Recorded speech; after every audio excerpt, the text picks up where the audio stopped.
So admin, fellow teachers, colleagues, parents, community members, everybody who's here tonight. I'm going to be speaking about the campus security and safety issues that are at Rosamond Elementary School. One of the things that we've had going on in the past is that we've had locked gates over the last several months where the parents could no longer come on campus and wander around campus before the start of school. It is, I believe, our school and the district's responsibility to maintain a safe and a secure campus at RES. At the beginning of the year, we started out with kind of chaos going on in August 9th when school started with having an open campus. Quickly, due to several different reasons, the campus was locked down, limiting parents' access to the campus. That was the second week, August 18th. We've had dogs on campus that could bite, attack, or maul somebody. Adults are being verbally harassed, but adults are verbally harassing students and staff. Adults are also using profanity and vulgar language with students and staff. We have adults loitering and lingering around on our campus. Unauthorized adults are in the student bathrooms. Staff members have been stalked in the past and are being threatened. Students have and may even continue to leave campus unattended. I had one in my class that managed to do that this year as well. Adults are also harassing and fighting with each other on campus. And then also, I don't want to have to go this far, but I mean, we are also looking at, we have child predators that are out there, like pedophiles, kidnappers, molesters, you name it. And when we have angry adults, God only knows what they might bring onto our campus, such as weapons, guns, etc. Terrorists are also always a threat. Keep our campus locked down so we can maintain the security that we've been doing, and we really need you to intervene if at all possible. We really want you to be proactive rather than reactive. My name is Lisa Barboa. I would prefer that the campus be kept locked down. It's been safer for myself and for my children. I went through a bad divorce with the domestic violence, and he does have a restraining order. I did notify school staff that he was directly across the street.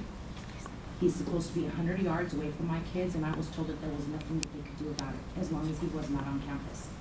He has made it a point to let me know that nothing or nobody will stop him from seeing myself or my sons. If you allow that campus to be open, my kids could possibly be taken. I'm asking you as a parent and as a member of this community, please keep our campus locked for the safety of my children and other children who are going through what my kids have been through. On Friday, I was able to, I didn't have school, I didn't have to work on Friday, so I went around and went on campuses and saw if I could get on. I went over to Rosamond Elementary. A little bit different scenario there. I know almost everybody over there, and everybody almost knows me, so for me to get on that campus was definitely way easier. But what I saw over there was a lot of parents hanging out. I actually saw a parent going into the bathroom, which really concerns me. For parents to be getting on campus and going into the bathrooms is for not knowing who's getting on our campus. I think we as a board need to give direction for Rod to close our campuses down. And they have to go through the office. Whatever's in the current budget, the district is required to monitor and make sure that there's no overspending in any one of the line accounts. There's over about 1,500 accounts in the district. Partly with that, when we put personnel items on the agenda for approval, what we have required, or what the county has us required for us to do now, is to take a look at the cost of the employee, forecast the full amount for the entire year, and see if it fits within budget. Typically, without the hard freeze on the accounts, the employees will get paid, and at the end of the year, whether or not there's a budget in place for it doesn't matter, because the employee gets paid, the budget gets overridden, because there's paychecks done 12 times a year, let's just say, for an employee, and it could put the account over or under budget.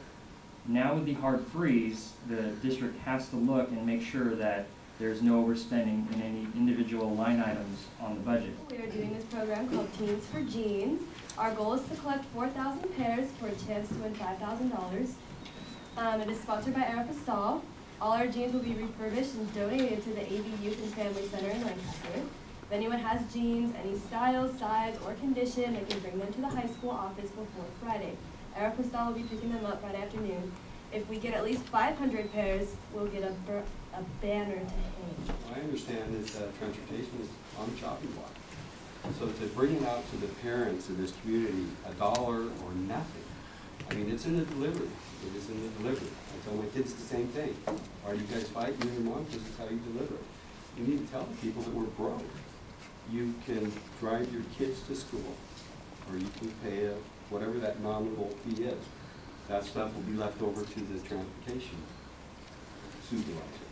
So what I'm here really is just to ask you, is there a problem? I was told that we couldn't do that we can't have a survey, that we can't ask the people. That a lot of people have told me through the county that we've done all the surveys and it just doesn't work. No one's produced me with one survey. I'd just like to run a little type survey of some sort. The state does not mandate transportation. Your kids have to come to school. We don't have to do that. You have to do it. To run a successful survey, you have to have community forums. Community forums where you send out information, you invite the people to come in. Those are not good forums. Why? Because everybody is hurting right now and they don't want to pay anymore.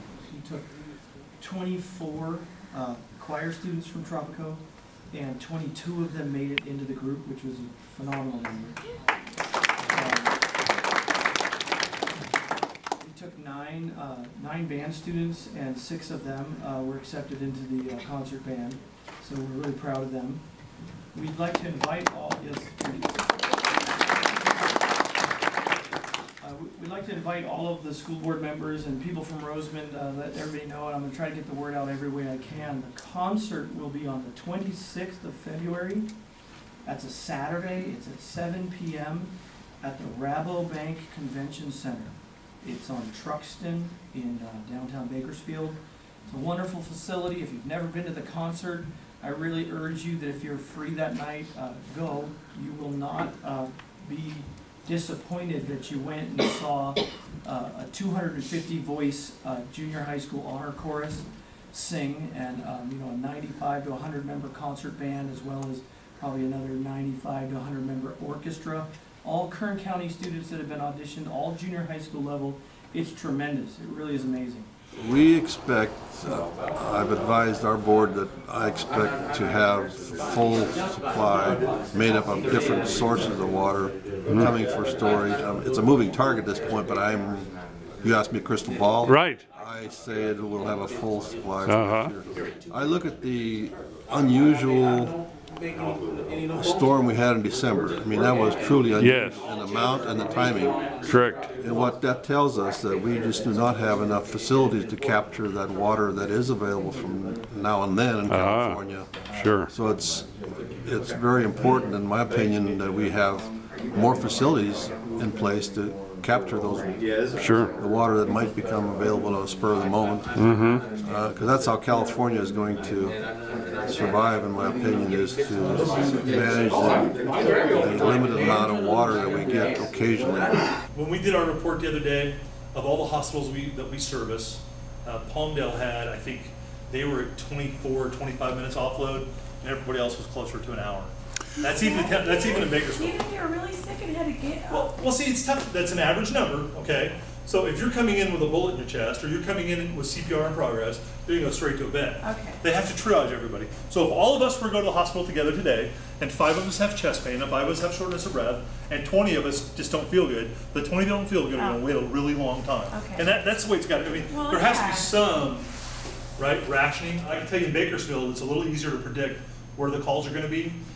Usually our system will allow us to predict a mile in a 15-minute window when there's going to be a call.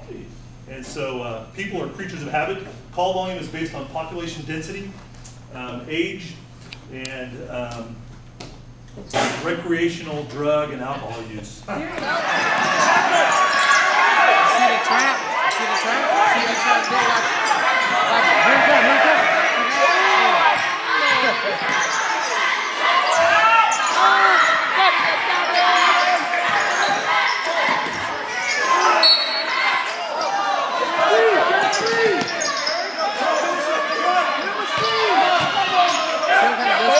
They don't reach for the ball. Look.